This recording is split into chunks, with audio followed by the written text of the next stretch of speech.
Mes bras, ma gorge se souviennent de ces tentatives de suicide. Pour moi, le harcèlement, c'est hier, aujourd'hui et demain. Les stigmates, eux, c'est l'histoire de ma vie. Ce que je tiens dans ma main ici, c'est un livre de 6 pages. Ce livre, il a été écrit par mon harceleur lorsque j'étais au lycée. Il a été écrit sur son ordinateur scolaire et envoyé à tous mes camarades. Monsieur le Président, comment on peut expliquer cela? Comment un outil scolaire peut servir à faire souffrir? Que dire à un jeune qui, comme moi, souffre ou a souffert? La Suède a trouvé une bonne partie de la solution. C'est un des pionniers ici en Europe. Comment faire au maximum aussi pour faire respecter le plan phare?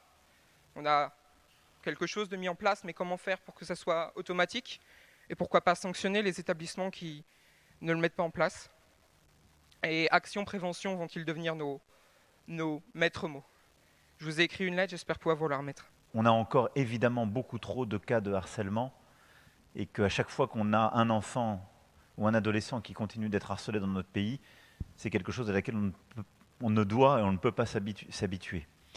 Il y a eu quand même un réveil collectif ces dernières années. Et en parlant de tout ça, d'ailleurs, je pense au jeune Lucas aussi qui a mis fin à ses jours non loin d'ici et dont la maman continue de mener aussi ce combat. C'était il y a un peu plus de 2 ans.